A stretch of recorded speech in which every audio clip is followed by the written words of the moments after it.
أن تزعل على شخص، بس هذا مو حيالله شخص. الشخص اللي مفضل على روحك، اللي حاكي له كل شيء، اللي حاسبه هو كل دنيتك. هو شوف الزعل بسيط، بس المصايب ما بعد الزعل. دير وجهك وتمشي تحسب انه يجي وراك.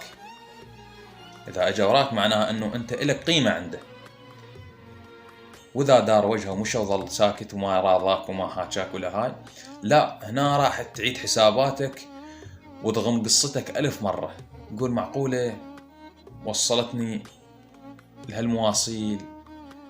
انت تشتاق له، بس هنا راح توقف اكو عثرة بطريقك اللي هي كرامتك وعزة نفسك. تقول معقولة يعني، معقولة انا بهالرخص هذا؟ هسه ما لازم يقول له اسف وما لازم يعتذر، لان كلهن ما دورهن وياه، بس يجي وانتهى كل شيء. بس خليه يجي وانتهى كل شيء. زين، تبدي تحتقر نفسك، تبدي تلوم بروحك، تقول معقولة يعني هو هذا كنت ابدي حتى على اهلي؟ معقولة هو هذا كنت افضل على روحي؟ لا. زين، تقول مع الاسف، والله مع الاسف انه مو هو هذا الشخص اللي اريد احبه. مع الاسف مو هذا الشخص اللي كنت ادور عليه واحلم بيه. مع الاسف انه لو اني بمكانه ما اخليه هيك يصير بي، وما اتعطل عنه التعطل هذا. بس ما ادري يعني، سوء اختيار، سوء حظ، ربك يريد يكشف لك الناس. المهم ما اريد اطول عليكم.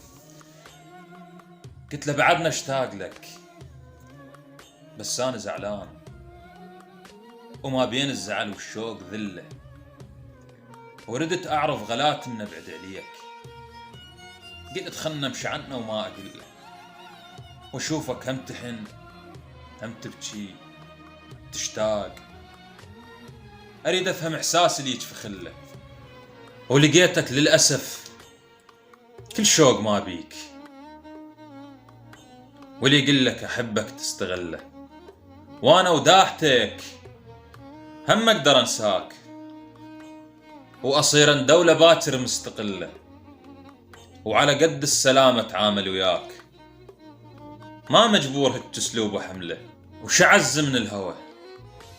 لو ذله بي صار يحز بخاطر وهم راح امله، يحز بخاطري وهم راح امله.